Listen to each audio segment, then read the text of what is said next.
Selamat siang teman-teman, para sahabat sekalian. Saya Muhammad Kurniawan Saputra, Paralel IP2B, Program Studi Ilmu Pemerintahan, Sekolah Tinggi Pembangunan Masyarakat Desa APMD.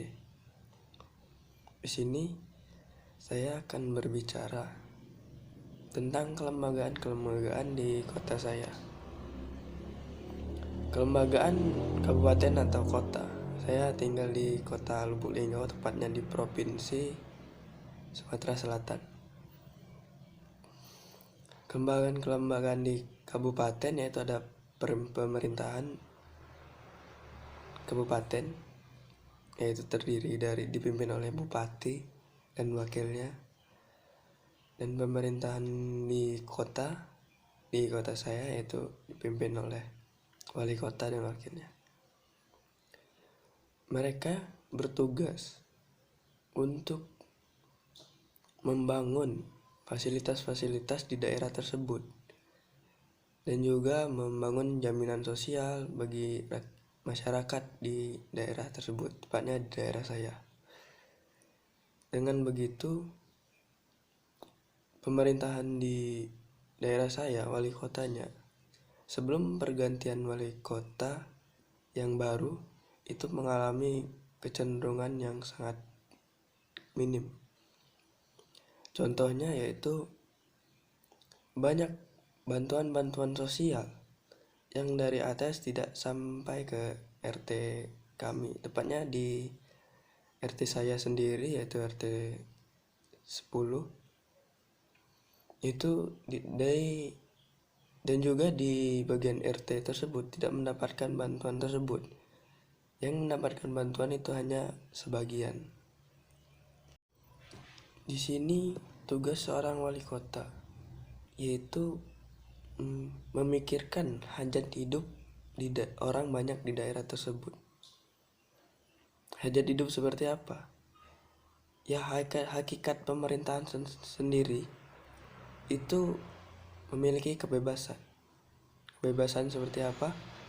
Kebebasan orang untuk menerima hak-hak mereka tersebut, yang dimana dari pemerintahan provinsi dan nasional itu telah mengirimkan bantuan melalui wali kota tersebut.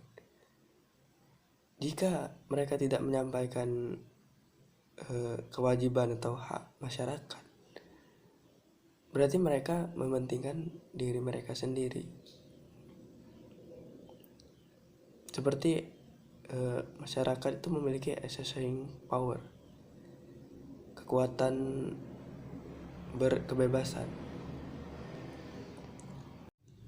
Untuk ranah kedua, yaitu fasilitas-fasilitas yang dinikmati oleh masyarakat daerah saya. Sebelum pergantian wali kota tersebut, fasilitas di sana kurang memadai atau kurang layak, kurang lengkap. Dan sesudah pergantian wali kota tersebut mengalami peningkatan. Peningkatan seperti apa? Contohnya di masjid. Masjid itu mengalami renovasi yang seperti sekarang sangat bagus sekali masjid di daerah saya tersebut. Dan trotoar, jalan-jalan itu kan fasilitas yang dinikmati oleh masyarakat. Bukan hanya dinikmatin oleh orang-orang elit, yaitu untuk menikmati fasilitas tersebut kita harus bayar atau apa. Itu kan menikmati, yang hanya menikmati itu hanya orang-orang elit making. Elit making ini sebuah pemerintahan tersebut, konsep gagasan pemerintahan tersebut yang hanya membangun fasilitas bukan untuk hajat hidup orang banyak, yakni hanya memikirkan orang-orang elit.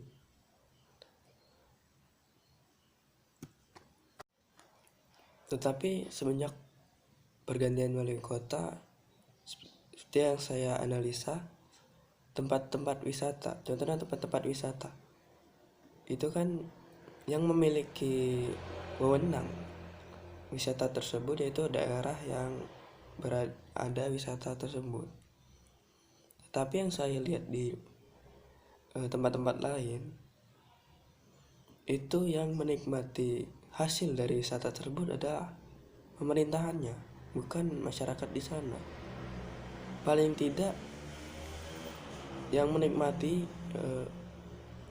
80 atau 70%-nya itu masyarakat di sana, karena mereka yang memiliki wewenang untuk mengelola wisata di sana. Kalau di daerah saya yang saya analisa itu hasil dari wisata tersebut dinikmati oleh masyarakat di sana. Itu semenjak pergantian wali kota tersebut. Bicara tentang aturan itu atau hukum yang berlaku itu, wali kota itu berhak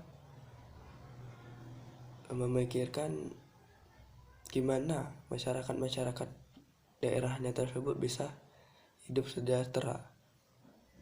Dalam kata adil itu bukan sekedar membagi rata, itu namanya bukan adil kalau sekedar membagi rata. Sama seperti ilmu pemerintahan.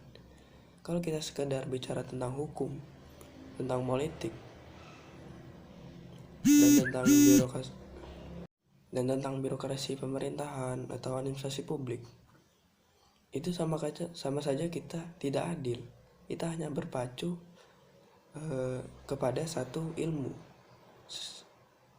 Sedangkan ilmu pemerintahan itu ilmu seperti ilmu hukum, ilmu politik, administrasi publik, ilmu sosial dan lainnya itu saling berkaitan. Itu ada di ilmu pemerintahan tersebut.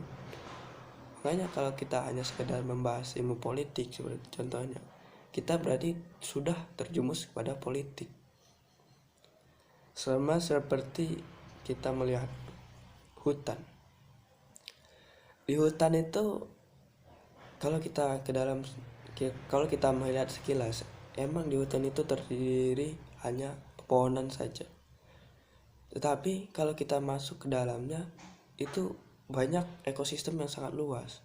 Contohnya ada hewan, tumbuhan dan lain-lain. Berarti kalau kita membicarakan hutan tersebut, kita tidak bisa hanya membicarakan pohon saja. Kita harus membicarakan yang ekosistem yang ada di dalamnya tersebut. Seperti juga kita berbicara tentang aturan. Kita nggak bisa membicarakan tentang aturan itu atau hukum. Hukum itu adalah aturan yang harus dipatuhi oleh masyarakat. Kita ambil contoh seperti lalu lintas. Lampu merah di lalu lintas itu kita ibaratkan adalah aturan yang dimana para pengemudi itu tidak bisa lanjut pada saat posisi lampu itu merah, dan yang memiliki hak untuk jalan itu lampunya berwarna hijau. Pada persimpangan simpang 4 itu tiga tempat itu mengalami merah dan satu hijau. Itu seperti aturan di mana para pengemudi ini harus mengikuti. Yang hijau itu jalan dan yang ketiganya harus menunggu. Dan nanti ketiga itu ada bagiannya tersendiri, yaitu ada haknya untuk jalan juga, mendapatkan kebebasan untuk maju. Jika tidak ada lampu merah tersebut, itu para pengemudi akan lalu lalang bebas untuk tidak ada aturannya, sehingga mengalami dampak yaitu kecelakaan dan sebagainya. Itu namanya sama seperti konsep tirani, itu dimana orang yang paling kuat itu yang berkuasa. Dan ada hal kecil yang perlu kita bahas di lampu merah ini, itu sebelum lampu merah pindah ke hijau, itu ada jeda beberapa detik. Dan juga sebelum hijau ke merah, itu tempat di lainnya itu mengalami masih merah, itu ada jeda beberapa detik. Tujuannya mungkin ada sebagian orang yang memakai konsep tirani ini. Jadi walaupun mereka paham aturan, mereka menaati hukum, tetapi mereka tidak memahami hukum tersebut kalau diibaratkan sebagai pemerintah. Baiklah, itu saja yang dapat saya sampaikan. Kalau ada salah kata, saya mohon maaf. Terima kasih, selamat sore.